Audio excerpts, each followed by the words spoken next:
إن الحمد لله نحمده ونستعينه ونستغفره ونعوذ بالله من شرور أنفسنا ومن سيئات أعمالنا من يهده الله فلا مضل له ومن يضلل فلا هادي له وأشهد أن لا إله إلا الله وحده لا شريك له وأشهد أن نبينا محمدا عبد الله ورسوله أما بعد فإن أصدق الحديث كتاب الله وخير الهدي هدي نبينا وقدوتنا محمد صلى الله عليه وسلم وشر الأمور محدثاتها وكل محدثة بدعة وكل بدعة ضلالة وكل ضلالة في النار. Après avoir évoqué les circonstances de la naissance de Isa alayhi salatu wassalam, l'imam Ibn Kathir, rahimahullah, va dédier toute une partie de son livre à la réfutation sur les chrétiens qui prétendent que Isa alayhi salatu wassalam est le fils d'Allah, ou Allah lui-même, ou encore le troisième de trois. Comme il réfute par là même aux juifs qui prétendent que Isa est le fruit d'un adultère et de ce fait ne le reconnaissent pas comme un prophète d'Allah, subhanahu wa ta'ala. La croyance authentique concernant Isa alayhi salatu wassalam est qu'il est un grand messager d'Allah, né miraculeusement d'une vierge, envoyé aux enfants d'Israël pour leur rappeler l'adoration à Allah tabaraka wa ta'ala, les remettre sur le droit chemin, et pour leur rendre licite certaines choses qui leur furent interdites. C'est avant tout un envoyé d'Allah, un serviteur d'Allah, et non pas le troisième de trois, ou le fils d'Allah, ou Allah lui-même. C'est pour ceci qu'Allah dit tabaraka wa ta'ala, وَقَالُوا اتَّخَذَ الرَّحْمَنُ وَلَدًا لَقَدْ جِئْتُمْ شَيْئًا إِدًّا. Sourate 21, versets 88 et 89. Et ils ont dit, en parlant des chrétiens, le tout miséricordieux, Ar-Rahman, s'est attribué un fils. Vous avancez certes là une chose abominable, c'est-à-dire une énormité, une parole blâmable et un mensonge. Juste après, Allah dit tabaraka wa ta'ala concernant leurs paroles et la gravité de celles-ci, تكاد السماوات يتفطرن منه وتنشق الأرض وتخر الجبال هدا أن دعوا للرحمن ولدا وما ينبغي للرحمن أن يتخذ ولدا إن كل من في السماوات والأرض إلا آتي الرحمن عبدا لقد أحصاهم وعدهم عدا وَكُلُّهُمْ آتِيهِ يَوْمَ الْقِيَامَةِ فَرْدًا. La sourate 21, les versets 90 à 95. Peu s'en faut qu'à ces mots et qu'à cette parole, les cieux ne se déchirent, que la terre ne se fende et que les montagnes ne s'écroulent, du fait qu'ils ont attribué un enfant au tout miséricordieux. Alors qu'il ne convient nullement au tout miséricordieux d'avoir un enfant. Tous ceux qui sont dans les cieux et sur la terre se rendront auprès du tout miséricordieux en serviteurs. Abd. Il les cerne de sa science et connaît parfaitement leur nombre. Et au jour de la résurrection, chacun d'eux se rendra seul auprès de lui. Parmi eux, Isa ibn Maryam, à l'instar de tous les prophètes et de tous les êtres et de tous les hommes. Allah tabaraka wa ta'ala montre qu'il ne lui convient pas d'avoir un enfant, car il est le créateur et maître de toutes choses. Toutes les créatures ont besoin de lui sont soumises. Tous les habitants des cieux et de la terre sont ses serviteurs, et il en est leur Seigneur. Il n'y a de divinité digne d'adoration que lui, tabaraka wa ta'ala, et il n'y a aucun Seigneur véritable en dehors de lui. Allah montre ici qu'il est le créateur de toutes choses. Comment aurait-il un enfant, car l'enfant ne peut naître que de deux êtres semblables, et qu'Allah n'a ni semblable, ni égal, ni compagne, donc il n'a pas d'enfant. Comme Allah subhanahu wa ta'ala le dit, قُلْ هُوَ اللَّهُ أَحَدٌ اللَّهُ الصَّمَدُ لَمْ يَلِدْ وَلَمْ يُولَدْ وَلَمْ يَكُنْ لَهُ كُفُوًا أَحَدٌ. Sourate 112, les versets 1 à 4. Il est Allah, l'unique. Allah, celui qui se passe de tout et dont tous ont besoin. As-Samad. Il n'a jamais enfanté et n'a pas été enfanté non plus, et nul ne lui est semblable. Subhanahu wa ta'ala. Il est donc l'unique à qui rien ne ressemble, ni dans son essence, ni dans ses attributs, ni dans ses actes. Il est le maître dont la connaissance, la sagesse, la miséricorde et les attributs sont parfaits. Il n'a pas engendré et il n'a pas été engendré non plus. Il n'a ni égal ni semblable. Ainsi rien ne lui est égal, semblable ou supérieur. Il a renié qu'il puisse avoir un enfant, car l'enfant ne naît que de l'union de deux êtres identiques ou proches. Allah est élevé bien au-dessus de cela. Allah dit tabaraka wa ta'ala dans le même sens: Ya ahl al-kitab, la taghlu fi dinikum wa la taqulu ala Allahi illa al-haqq.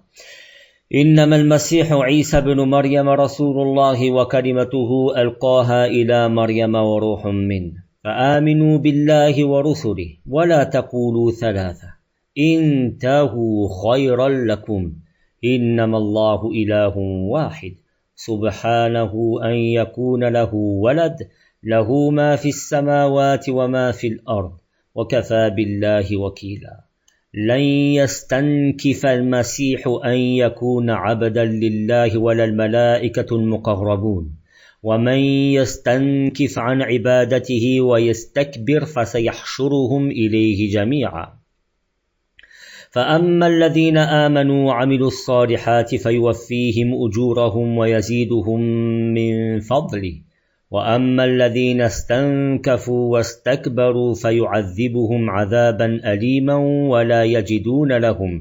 ولا يجدون لهم من دون الله وليا ولا نصيرا.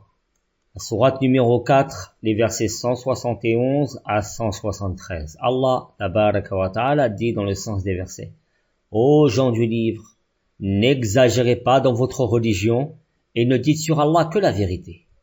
Al-Masih Isa ibn Maryam n'est qu'un messager d'Allah.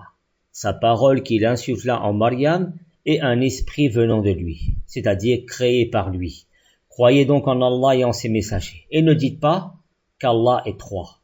Cessez, cela est meilleur pour vous. Allah est unique, gloire et pureté à lui.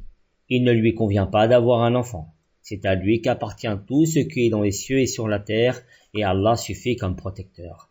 Al-Masih, Isa, ne trouve pas indigne d'être un serviteur d'Allah, ni les anges proches d'Allah tabaraka wa ta'ala. Et ceux qui refusent de l'adorer et s'enflent d'orgueil, il les rassemblera tous vers lui. Ceux qui ont cru et accompli de bonnes œuvres, il leur accordera leur pleine récompense et ajoutera un surplus de ses bienfaits. Et ceux qui ont refusé d'adorer Allah et se sont enflés d'orgueil, il les châtiera d'un châtiment douloureux, et ils trouveront en dehors d'Allah ni alliés ni secoureurs. Des versets clairs de sens. Allah tabaraka wa ta'ala interdit aux gens du livre et ceux qui leur ressemblent d'exagérer dans la religion en dépassant la limite. Les chrétiens ont exagéré sur Isa al-Masih jusqu'à dépasser la limite en le divinisant. Ils devaient croire que le Masih est le messager et le fils de sa servante Maryam la Vierge. Allah envoya vers elle l'ange Jibril alayhi salam qui insuffla en elle sur ordre d'Allah un souffle qui la fit tomber enceinte de son fils Isa alayhi salatu wassalam. L'ange lui insuffle donc cet esprit attribué à Allah par honneur et noblesse. Mais cet esprit reste une créature d'Allah de la même manière qu'on dit Baytullah, Naqatullah, la maison d'Allah, la chamelle d'Allah, Abdullah, le serviteur d'Allah. Ainsi, on dit Ruhullah, l'esprit d'Allah, par honneur et noblesse, c'est-à-dire afin de donner un caractère noble ou honorifique de cet esprit, du fait qu'il soit annexé à Allah tabaraka wa ta'ala. Et c'est ainsi qu'on a surnommé Isa, car il exista à travers cet esprit sans père, et c'est la parole par laquelle il exista, comme Allah dit tabaraka wa ta'ala. Pour Allah, Isa est comme Adam qu'il créa de terre, puis il lui dit sois et il fut. Il dit également, et ils ont dit, Allah s'est donné un fils, gloire et pureté à lui. Non, mais c'est à lui qu'appartient tout ce qui est dans les cieux et sur la terre, et c'est à lui que tous obéissent. Il est celui qui a créé les cieux et la terre à partir du néant. Lorsqu'il décide d'une chose, il dit seulement soit, et aussitôt, elle est. Il est rapporté authentiquement que le messager d'Allah sallallahu alayhi wa sallam a dit Urahu yakulullahu شتمني ابن آدم وما ينبغي له أن يشتمني وتكذبني وما ينبغي له أما شتمه فقوله إن لي ولدا وأما تكذيبه فقوله ليس يعيدني كما بدأني. Un hadith rapporté par l'imam al-Bukhari sur le numéro 3193 d'après Abi Hurayrata radiyallahu anhu. C'est un hadith qudusi, autrement dit c'est la parole d'Allah ici. Allah a dit, le fils de Adam m'insulte alors qu'il n'aurait pas dû m'insulter. Et il me traite de menteur alors qu'il ne devait pas agir ainsi. Quant à son insulte, c'est le fait qu'il dise que j'ai un enfant. Et quant à son démenti, c'est le fait qu'il dise qu'Allah ne me fera pas ressusciter après qu'il m'ait créé, ou comme il m'a créé. De même, le prophète a dit sallallahu alayhi wa sallam dans le hadith rapporté par l'imam al-Bukhari sur le numéro 7378 d'après Abi Moussa al-Ash'ari, قال النبي صلى الله عليه وسلم ما أحد أصبر على أذى سمعه من الله يدعون له الولد ثم يعافيهم ويرزقهم. Personne ne supporte plus qu'Allah le mal qu'on dit de lui. Il lui attribue un enfant alors que c'est lui qui les protège et leur accorde leur subsistance. Non, c'est clairement une injustice énorme d'attribuer à Allah un enfant, alors que c'est Allah tabaraka wa ta'ala qui octroie lui seul la subsistance à tous ses serviteurs. Et parmi eux, Isa ibn Maryam. Toutes ces paroles d'Allah montrent clairement qu'Allah n'a pas de fils engendré comme le prétendent les chrétiens. Allah est unique dans ses noms et attributs. Rien ne lui ressemble et rien ne lui est égal. Il gère cet univers seul et à lui la royauté absolue. De ce fait, il mérite lui seul l'adoration.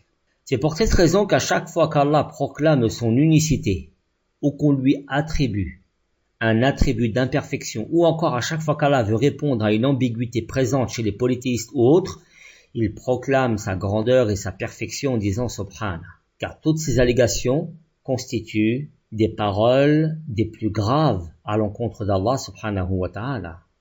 Pour exemple, Allah dit Jalla wa ala, Innama Allahu ilahun wahid, subhanahu an yakuna lahu walad. Surat 4, verset 171. Allah n'est qu'un Dieu unique, une divinité unique. Il est trop glorieux et parfait pour avoir un enfant. وقالوا اتخذ الله ولدا سبحانه بل له ما في السماوات والأرض كل له قانتون. Verset 116 de la sourate numéro 2. Et ils ont dit, Allah s'est donné un fils. Pureté à lui. Subhana. Non, mais c'est à lui qu'appartient ce qui est dans les cieux et la terre, et c'est à lui que tous obéissent. Enfin, un troisième exemple. قال الله تبارك وتعالى سبحان ربك رب العزة عما يصفون. Sourate numéro 37, le verset 180. Gloire et pureté à ton Seigneur, le Seigneur de la puissance. Il est au-dessus de ce qu'ils décrivent. Autrement dit, à chaque fois que des gens vont vouloir décrire Allah d'une manière incorrecte ou lui attribuer des attributs d'imperfection, ou alors à chaque fois qu'Allah tabaraka wa ta'ala va vouloir lever une ambiguïté, annihiler une ambiguïté qui pesait chez les gens ou qui circulait chez les gens, chez les mouchriquines ou autres, Allah tabaraka wa ta'ala va utiliser ce terme de subhana qui signifie qu'Allah jalla wa ala est exempt de toute erreur et de toute imperfection et de tout attribut qui ne convient pas à sa grandeur et à sa bienséance tabaraka wa ta'ala. نسأل الله جل وعلا أن يوفقنا جميعا لما يحبه ويرضاه ونسأله تبارك وتعالى الهدى والتقى والعفاف والغنى وسبحانك اللهم وبحمدك أشهد أن لا إله إلا أنت أستغفرك وأتوب إليك والسلام عليكم ورحمة الله وبركاته.